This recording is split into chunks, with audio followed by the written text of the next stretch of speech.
So Pokemon Sleep, it dropped this month, and I feel like nobody really knows this game's released. Maybe it's because this game was announced 4 years ago, and we've heard nothing about it up until this year, but I digress. Pokemon Sleep is meant to be an app that tricks gamers into getting more hours of sleep and rewarding them with Pokemon in the morning, which actually isn't a bad concept. Good job, Nintendo. So like the NPC I am, I got tricked by Nintendo to download the game and get 8 full hours of sleep so I can wake up to see digital monsters on my phone in the morning, which is kind of fun. And yes, I know Snorlax is the mascot of this game, but I'll never get over the fact they didn't use Musharna, the dream Pokemon, in this game, since it's literally sleeping all the time. Anyways, when I first booted up the game, it was standard protocols, you know, put in your country, accept terms of services, put in your birthday, which was literally the hardest part of the game, I'll be honest. These sliders go all over the place, and you cannot get your right date in. They need to fix this ASAP. Anyways, after the title screen boss battle, I was greeted with Snorlax. I tapped the screen and entered in my trainer name, Thunder, which is coincidentally the name of the channel, which I think you guys should subscribe to. Please, I want to hit 10k subs. We're greeted with Professor Noroili, and he's here to research the sleeping habits of Pokemon and understands why they sleep the way they do. He introduces us to our starter Pokemon Pikachu, and I immediately nicknamed him Sleepachu since all the Pokemon are gonna have sleeping puns. And then the professor asked me one of the most stressful questions in my entire life, when is my bedtime? And I didn't want him to judge me, so I just said 12:15.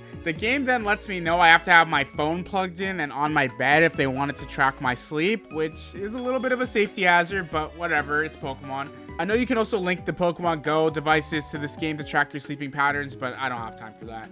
It then asked me to set my alarm, so I put it at 8:30 in the morning, and then that's it. It's just Pikachu sleeping there and waiting for my sleeping timer to end, so I went to bed.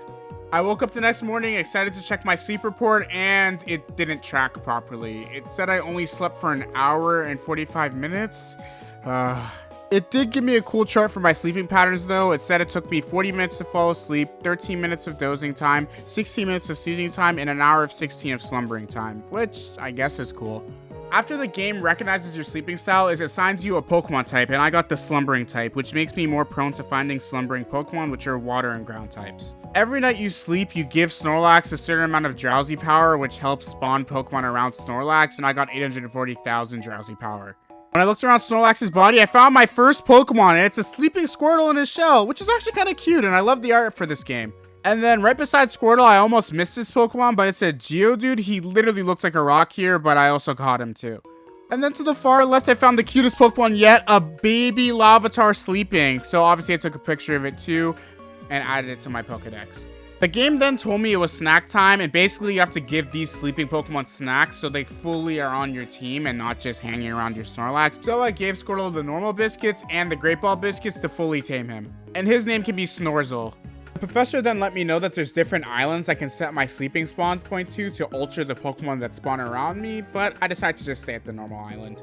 And after that, there's really not much to do in the game. You can tap your Pokemon and they drop berries and feed Snorlax with this pretty cute animation. I went ahead and tapped Snorzel too, and he dropped some Pokemon milk. But after that, you kind of just sit and stare and wait till you fall asleep and meet more Pokemon, which is kind of my main gripe for the game.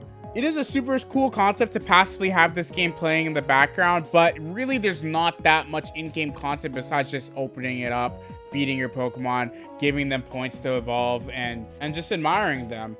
But as a Pokemon fan, it's cool to have in the back, and I just wish there was more like a multiplayer feel to this game. Even though that's not the target audience, it is to ultimately improve your sleep, but it would still be cool to like show off your Pokemon to your friends and stuff like that. And don't even get me started on the microtransactions. You can basically make this game pay to win by feeding Snorlax a bunch of power and then wake up in the morning to super good Pokemon. Honestly, the best thing to come out of this game for me is the cool artwork, since the style for this game is really, really cool. But overall, the game's just decent for me.